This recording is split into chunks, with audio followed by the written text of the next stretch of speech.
Hello, everyone. Today with us, we have a very fascinating company from the blockchain sector, the FIO Protocol, the Foundation for Interwallet Operability. And we welcome the one and only Wayne Marcel, Head of Business Development at FIO Protocol. So, Wayne, thank you so much for taking the time out of your schedule for joining in for this quick chat. Listen, I'm just going to jump into the topic here. We saw your article on the web about the fight against fraud on NFT markets. Now, my first question for you, Wayne, would be, what is the main fraud and what does FIO protocol stand for? Thanks. A pleasure to be here. I appreciate you bringing me on to talk about this. So when it comes to NFTs, non-fungible tokens, a lot of fraud of what is happening is most NFTs right now are typically collectibles or art that are tied to certain images or videos or music files or other metadata. So people are taking those images and files and kind of duplicating them, creating new NFTs, like forgeries of that, not the original. And it affects both buyers and sellers and even the marketplaces that have to take them down and in some cases reimburse users. It's a big problem. And it's going to be a bigger problem as non-fungible tokens become to represent more, because non-fungible tokens in essence are unique identifiers that can represent membership, ownership in a company, equity, or revenue share, or different rights to certain things. And when that happens, you need something to be able to verify that you are interacting with the authentic. So imagine when you think about sports collectibles that come with a certificate of authenticity, which is just a sheet of paper. Imagine a blockchain based signature to where the creator of that NFT can assign a signature to that then they make that public, what signature they utilize for those non-fungible tokens. And then whenever the buyer is going to purchase an NFT, they can have a quick verification tool to show them that this thing is authentic. And that's the core essence of what the fraud is. You kind of mentioned what FIO stands for, Foundational Interwallet Operability. But what our base protocol does is it allows you to we're a layer one blockchain that allows you to replace those long wallet addresses for every, whether it's cryptocurrency or NFTs that you're sending or receiving. Normally there's these long string of wallet addresses that are a mixture of letters and numbers, not easily human readable, and it leaves a chance for mistakes to happen. So our protocol is a mapping layer that allows you to map all of those different wallet addresses to one, what we call it, a FIO crypto handle. And I can talk more about that. I think we kind of touch on that later, but it's in the format of username at domain. So the reason I'm tying this back in is because those crypto handles are what is being used by the brand, the creator, whoever's making that NFT to attach that signature to it as well. It's another use case for that crypto handle. And so, and by the way, the official pronunciation would be FIO, not FIO, and I'm saying FIO, but I will be saying it FIO, right? It's an acronym. We all call it FIO, but there's really it's just because it stands for Foundation Interwallet Operability. So FIO, I get it all. So yeah, it doesn't matter, but that's typically what we call it internally as FIO. Cool. So, the FIO protocol, what are its aims and its application within the blockchain sector? It's really to add a usability layer to drive adoption. And when we look at cryptocurrency, this is where when I first got into the cryptocurrency space in early 2016, after finally staying away and avoiding it for a while, I jumped in and realized that the space is hard. It's hard to use. And one of the things I love about technology is studying technology adoption cycles, because a lot of times the history can tell you about the future. You know, history doesn't exactly repeat itself, but it rhymes. And when I look at what happened with the most recent tech adoption we saw with the internet, when the internet first came out, it was clunky, it was hard to use. Most people avoided it because you had to understand a basic level of computer programming to use it, even just to send email or to navigate to a website. And but what happened was, as usability layers got added onto that, it made it easier for people to use, and that's when we saw more widespread usage, more wide adoption. Which, you know, widespread adoption not only leads to more people using it, but more use cases, more possibilities. And that's the same thing I see when it comes to cryptocurrency and blockchain.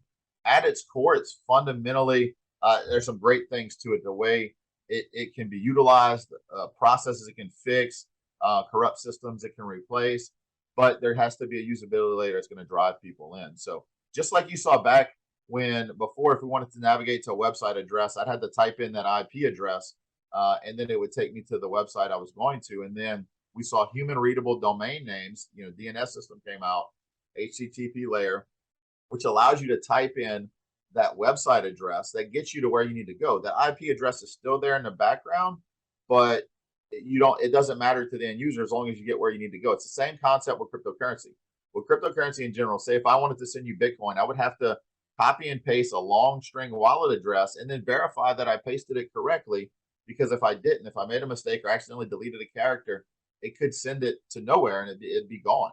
And so this allows you to do our protocol, not only makes it easier by replacing that with a human readable address, but it also stops you to where if you type in that crypto handle wrong, it won't let you send it. If you type it in right, but there's not, say, whatever cryptocurrency or NFT I'm trying to send, and there's not a valid map address in the background to that particular chain, it won't let me send it. So it's a usability layer, it's a safeguard layer that's going to make it easier for people to use.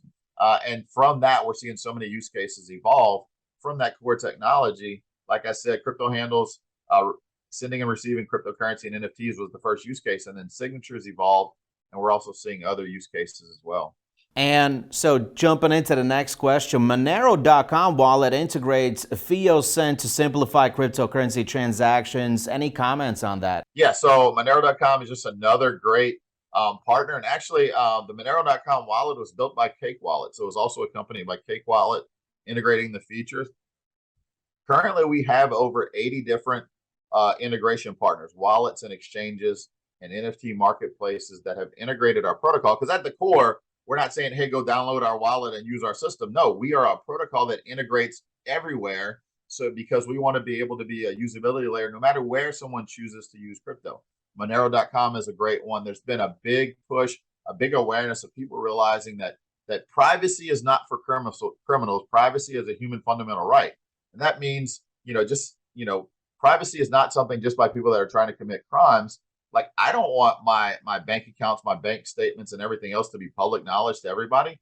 Public blockchain systems, open blockchain systems are great for many things, but I also need a layer of privacy when I'm doing business and certain things. So Monero.com is just another wallet provider that decided to integrate our protocol to make sending easier, to allow you to send cryptocurrency to crypto handle, whether you're sending it to another wallet, sending it to an exchange, sending it to a cold storage wallet, you can utilize the FIO protocol to easily send it and just make sure you don't make that mistake. And what would you say, what are the main perspectives for the FIO protocol, and how is the FIO token evolving now?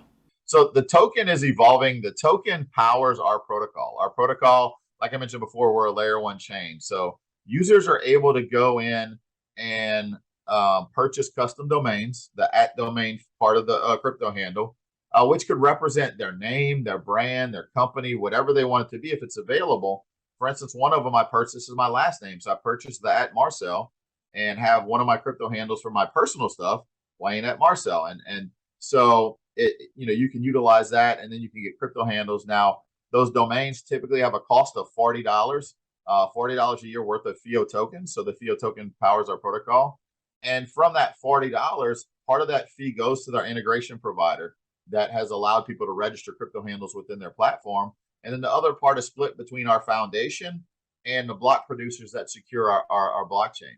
And that's part of the ecosystem. Crypto handles typically cost $2 worth of FIO tokens, and those never expire. Those crypto handles are good forever. So that allows users to purchase that same fee structure. People are able to utilize that as well. We're a proof of stake blockchain, so the token also can allow you to participate in governance by staking your tokens, and you can also vote on certain protocols. We're structured as a DAO, and then there's a trickle down model to where on-chain governance can allow people to select the board members, and then board members selects our steering committee, which determines how the business functions operate within FIO. So the FIO protocol is robust. There's a lot of use cases coming. There's a lot of features. People can also utilize if you're familiar with Venmo or PayPal type request payments, like where you would go into those centralized apps and you request a payment from somebody, you can do the same thing with our FIO chain, because you can request a data amount to where I can send a FIO request to someone requesting any cryptocurrency. And then when they get the FIO request into their wallet, instead of them having to copy and paste or even type in my crypto handle, they can open up the wallet and approve that request, similar to you would those. So payment requests that can be used to pay invoices. That it's been used by some payment processors recently to integrate like cart checkout. So when I go to checkout online, instead of entering my cryptocurrency wallet on the website to check out, I put in my FIO crypto handle, and then from the website, it sends a FIO request to my wallet. I can open my wallet, approve the request, and pay for it. There's some talks about the protocol also being utilized for almost like identity verification without KYC, without having to give all of your personal intimate details about you, but being able to verify based on that crypto handle and past interactions in that crypto handle that you are, a legitimate person or entity or whatever. And there's other use cases as well that are starting to evolve, but that's the core essence of the FIO protocol. We're going to have to cut it at this, and I just want to say thank you so much once again for joining in, and thank you for everybody else. Make sure you check us out on all of our social medias. Keep yourself updated, maybe support your future investment decision. And FIO, thank you so much for joining in. Wayne, Marcel, everybody, and I'll see you on the next one. Goodbye.